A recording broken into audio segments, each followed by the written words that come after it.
Okay, I'm here with Mike, and he's from Arizona. So, Mike, what brings you out to the Amboy Car Show? Well, kind of a combination of things. It had been about 2 months since we'd been on any kind of a road trip or whatever, and I get kind of an itchy accelerator foot, let's say. And know a lot of people out here. It's been a little while since we've been in Amboy, but just seeing something like this, the inaugural of this, kind of wanting to be a part of it, even though I am definitely not a car guy. I look upon a car as something to get me from A to B with a certain amount of safety and security. I admire the heck out of the people that can spend all the time and the money and the effort and the energy and whatever to make these cars look like they do, and drive them out here for as many hundreds and even thousands of miles to get out here just to be with a bunch of other people that have the same idea. Right, yeah, so, all right, so I see on your badge you're part of the historic Route 66 Association. Can you tell us a little about that? The one I've got on is from the California Association. I'm a board member of that, as well as the state that I live in, Arizona.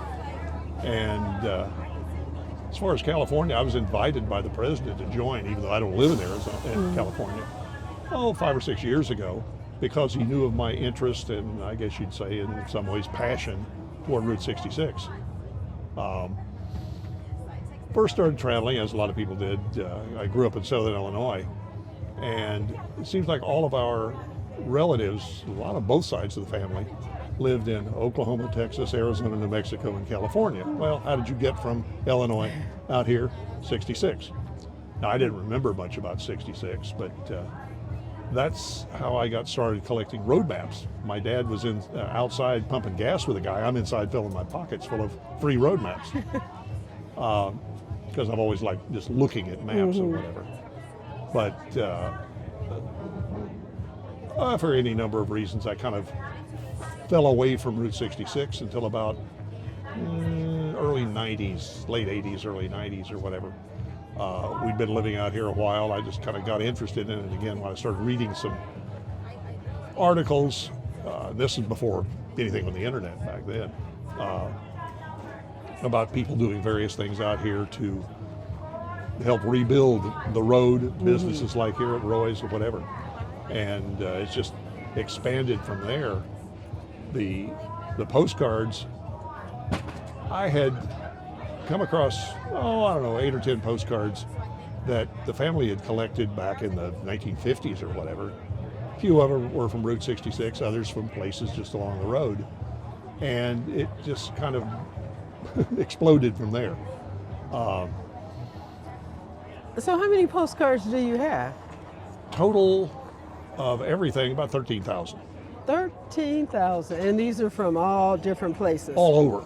Lately, because the number of Route 66 postcards that I look for online and whatever, postcard shows, but everything I come across, most cases I've got it, or ones that I don't have, the person who does have it wants way more than I can afford for it.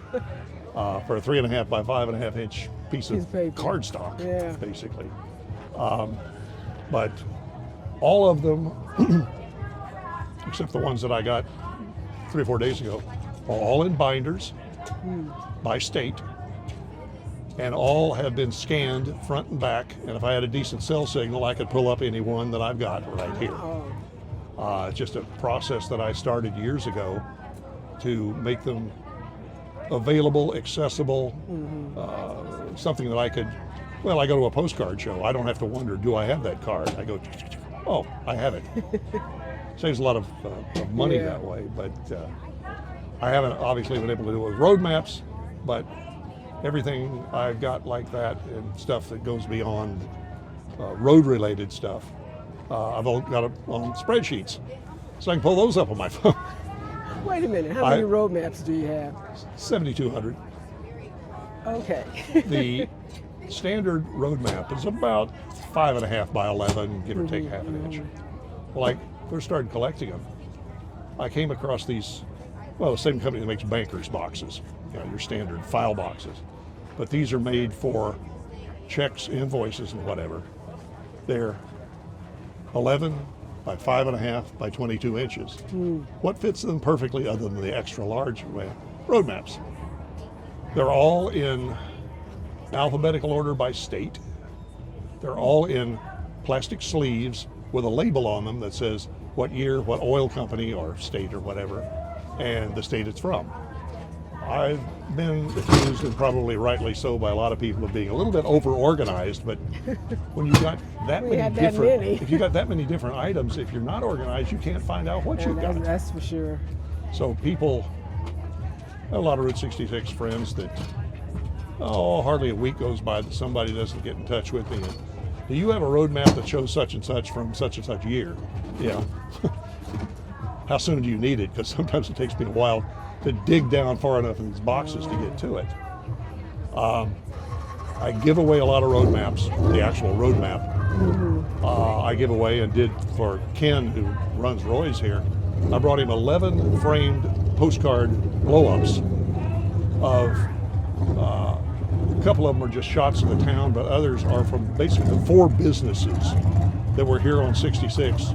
One card goes back to 1929. Wow. The others go up into probably the 70s. They're nice, bright, shiny color cards. The others are black and white. But I enjoy kind of spreading my love for the hobbies out with other people, put on walls of businesses or houses or whatever it might be.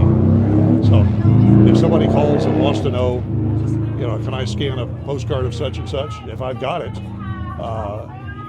unless you need it at a higher scan, which I get requests sometimes for people that are using it more for publication rather than just seeing the image, I'll have to rescan it, which takes me an extra minute or two. I've got a system set up with a scanner that will scan a postcard front and back, put it in a hopper, and scan about 1 a second. Wow. So I can go through a lot of postcards. I've got all my baseball cards that I collected when I was pre-teenager, all scanned. I wear out scanners and my computers. Goodness. But now I see something online that some such baseball player died and whatever. I got a baseball card, 1958 from that guy. Wow. That I can pull up in a matter of a couple of minutes. But no, I get a lot of enjoyment getting out and being around people. I mean, I've known Jim now since November 11th of 2001.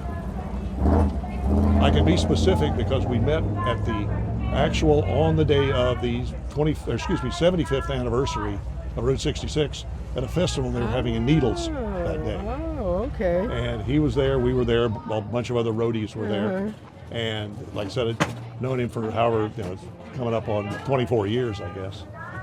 But I just enjoy getting out and seeing people that I may have seen 3 months ago, I may have seen 5 years ago. Right. And kind of reconnecting with these people because none of us are getting any younger, and I'll do this as long as I'm physically and mentally able to do so. And hopefully that'll be a while. So Mike, do you provide, is there, if somebody wanted to see if you had a certain map or postcard, is there a way someone could contact? Do you provide public service, or is that just for people that know you? No, anybody. I've had people, one person was, he had gone into the 66 Museum in Barstow a few years ago. His grandparents made a trip down 66 in 1925. Wow. And the lady just recently retired from there, Deb Hodkin, got in touch with me because she knew I collected road maps. Wanted to know if I had a Route 66 map and they came from way back east, maps from 1925. Just so happened about 2 weeks before that, I had scanned a complete 1925 road atlas of the entire United States. Wow. All I had to do was put it on a flash drive or a CD or something like that. I had the address for this guy. I stuck it in the mail and sent it to him. It probably cost me more for postage than it did to do everything else with. The 10 cents for the CD and the time just to copy it over. And because of that, I have lots of maps copied because they're a little harder to easily pull out if you don't have them online than it is a postcard, because I've got them all in binders. The maps again are maybe buried 13 boxes deep because doesn't matter what people want, they're always at the bottom of the pile. Right. Last one at the bottom. But yeah, I've always enjoyed just kind of sitting down. I buy a brand new road atlas every year, and I sit down and I'll spend 2, 3, 4 hours just flipping through pages looking at roads. Some people think I'm kind of crazy, but I don't care. I don't hunt. I don't fish. I don't own a boat. I don't own a classic car. I don't run the bars and chase women. I got to have something to do with my time and money. Okay, so do you have a website or something? No. I belong to a lot of different Facebook pages and whatever. Some that I've created, others that I kind of participate in, whatever. What's a Facebook page you've created? Well, there's one. I had created one about 12 or 13 years ago. It was called Route 66 Mother Road Postcards and More. Okay. Because it wasn't just postcards. It was match covers or photographs or whatever. But the guy that started taking care of it for me, that runs the website 66postcards.com. I don't know how many postcards he's got on there, but he said, if you want, I'll take care of doing that since I've got the time and I've got the postcards. Well, at some point in the life of that Facebook, it went from a Facebook group to a Facebook page. And most people probably don't know the difference. The group is much more personal, easy to get on and post stuff and whatever. The page, I look at it as more of a marketing tool. So the guy who's back in St. Louis, he was kind of tired out and said, I'm going to give it back to you. I said, I don't want it. I didn't close it down. It's there if you want to go look at it, but nobody's doing anything with it.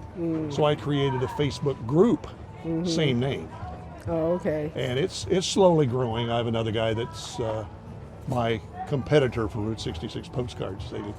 He's a retired Route 66, junior high school science teacher in Albany, New York, just a little off the route. Has way more really old postcards than I do, and I'm envious of it. But I'm trying. But we run that. And another Facebook page that I inherited about 10 years ago, nobody wanted or whatever. It's called Our Highway. It's called what? Our Highway. Our Highway. Yeah, just very kind of generic. But it's for just where people can get on and post anything about our highways. Oh, okay. It's very non-drama. There's hardly ever any there's no politics, no selling, no nothing. But I get on there once a week, every Wednesday morning, and post anywhere from 20 to 40 postcards that I've picked up over the previous weeks or whatever. Once in a while I may put a caption on it, but I just throw them out there, look at them. There's a couple of people that dig back into the history. They're mostly motels and just shots where a photographer stood out in the middle of Main Street, USA, usually small towns, and took a picture looking down Main Street. But a couple of ladies get on there, and I don't know where this one gets her information, but she can give you the life history of that motel. Oh, really? Who has owned it for the past 100 years, whether it's still there. Oh, my goodness. She knows, and we were talking about it here a couple of weeks ago, the number of motels that had people murdered or die under strange circumstances. Wow. Yeah, makes you wonder. Bates Motel, huh? Kind of, yeah, exactly.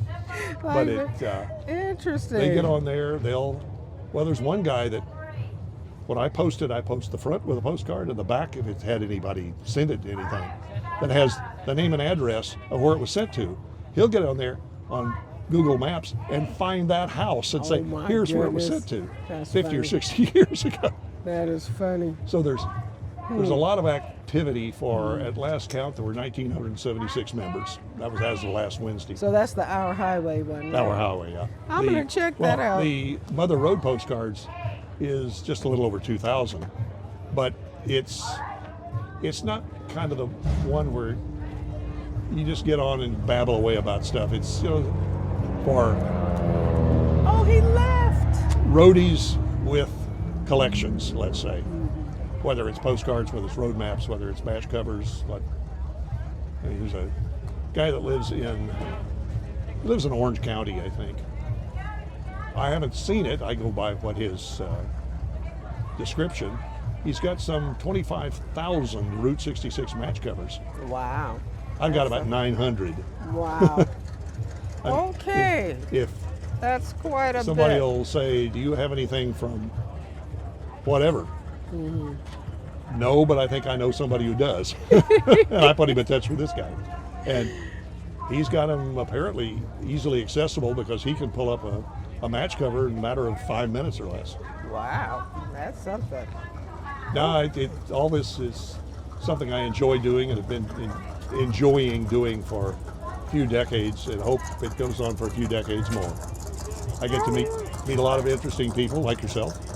And as you can probably tell, if you get me in a discussion about Route 66, you know, you got a couple hours, I'll talk your ear off. Okay, well, next time. Yeah.